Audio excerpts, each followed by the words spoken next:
Bonjour, aujourd'hui je vais vous parler de Dexter. Dexter, c'est une série, c'est une chouette série. Globalement, c'est vraiment une série que j'ai appréciée, mais le problème de Dexter, c'est que c'est aussi un peu une demi-molle. Pourquoi? Déjà, quand tout a commencé entre Dexter et moi pendant la saison 1, tout allait bien, il me faisait vibrer, frissonner. J'aimais bien les personnages secondaires, j'aimais bien l'intrigue générale qui était intéressante. Je trouvais ça nouveau, frais, c'était cool. Ça a continué comme ça avec la saison 2 qui elle aussi avait vraiment tout là où il fallait. Il y avait des personnages burnés comme Dox qui est de loin le personnage que j'ai préféré dans la série et qui est parti trop tôt. Euh, que dire, c'était plaisant, il y avait un cadre. Dexter et moi on s'amusait, je m'étais pas encore lassé de lui. Il était tendre, il était gentil, il était adorable, j'étais comblé. Puis il y a eu cette saison 3 où j'ai senti que Dexter, il se ramollissait, il était moins motivé, mais il savait encore me surprendre un peu. C'était pas encore mort entre nous. D'ailleurs, il se ressaisissait assez régulièrement, j'y croyais encore honnêtement. Puis au final, quand je faisais un bilan de cette troisième année dans ma tête, je me rendais compte qu'il y avait encore suffisamment de choses plaisantes pour que je sois heureux avec mon Dexter. D'ailleurs, il m'a rendu tout cet amour et cette confiance que j'avais placé en lui avec une quatrième saison qu'on avait vraiment dans le froc et qu'avait un opposant, un adversaire principal absolument dantesque et mythique. Le genre de truc qu'on redemanderait. Et ça, franchement, rien que pour ça, toutes ces années avec Dexter, je les regretterai jamais. C'est à partir de la fin de cette quatrième saison que les choses ont commencé un peu à aller mal entre lui et moi. La cinquième saison, elle était agréable à suivre aussi, mais je sentais que Dexter il commençait à être ailleurs. Il y avait des sous-intrigues complètement inintéressantes qui prenaient énormément de place. Qui en avait quoi que ce soit à foutre du mariage entre Angel et la Guerta qui étaient pourtant des personnages, surtout Angel, parce que la Guerta, finalement, personne n'en avait rien à foutre. Mais Angel, lui, il était sympa, c'était un bon pote. Mais il était embourbé dans des sous-intrigues minables. Globalement, les intrigues devenaient un peu répétitives, j'en avais assez de voir des Debs sortir avec des meurtriers. Mais bon, quelque part, j'y croyais encore, je me disais que Dexter, il pouvait revenir.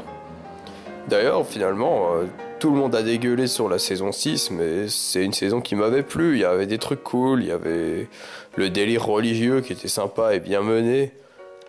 Il y avait plein de choses. Il y avait toujours le magnifique fantôme de Harry qui parlait à son fils complètement schizo.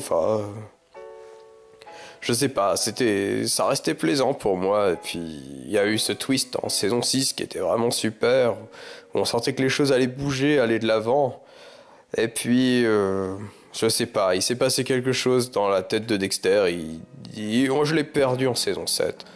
Un début de saison 7 intéressant, mais après, à passer 2 épisodes, Dexter il rentrait tard le soir, et il m'embrassait plus avant de dormir, je le voyais plus.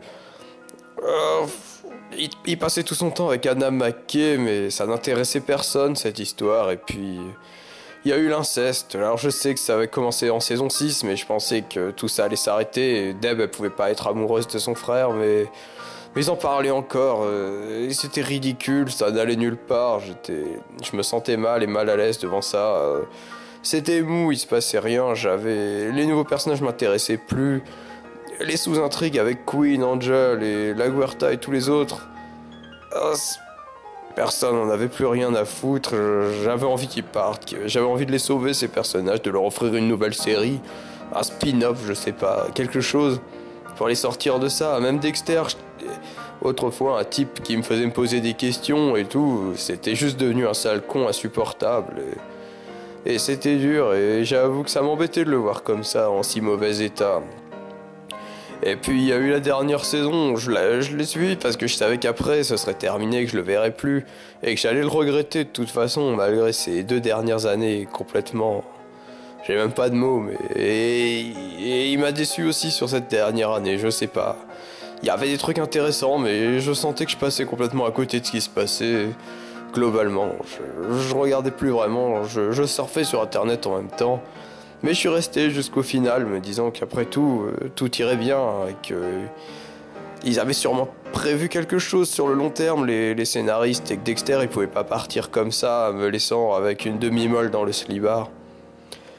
Et puis j'ai regardé l'épisode final. Non, en fait non.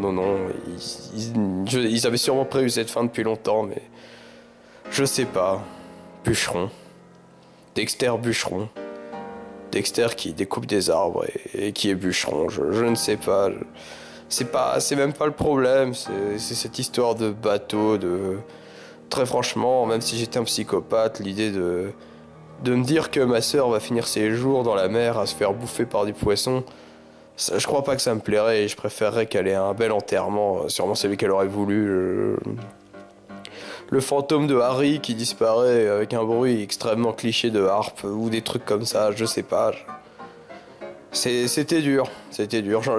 Vous voulez que je vous dise la vérité? Des fois, j'en viens à espérer qu'il y ait une 9e saison qui aurait repris du poil de la bête, qui vienne vraiment clôturer le truc. Et je sais pas, faites un truc, faites revenir Dawes. Allez, ouais, même Dawes, allez, c'est parti. Je prends, faites une 9e saison. Bon, en tout cas, je sais pas. Globalement, je repense à toutes ces années avec Dexter et je me dis que ça valait quand même le coup. J'ai rencontré un type chouette qui m'a vraiment apporté quelque chose fut un temps, mais qui s'est embourbé et qui s'est perdu. Et bah en fait, Dexter, c'est un peu comme en saison 2, c'était vraiment un drogué, et là, un drogué qui s'en serait jamais sorti. Ah putain, Anna McKay, quoi. Dexter bûcheron. Bon, de toute façon, j'ai entamé une nouvelle relation avec un prof de chimie qui fait de la drogue, mais ça fait seulement 4 épisodes qu'on est ensemble, alors je peux pas encore me prononcer, et j'espère ne pas avoir à faire une vidéo comme ça avec lui. Je ne sais pas, en tout cas Dexter, si tu es encore là quelque part, en train de couper un arbre, je voulais que tu saches que malgré tout, je t'aime quand même et que j'espère qu'on se retrouvera un jour dans de meilleures conditions.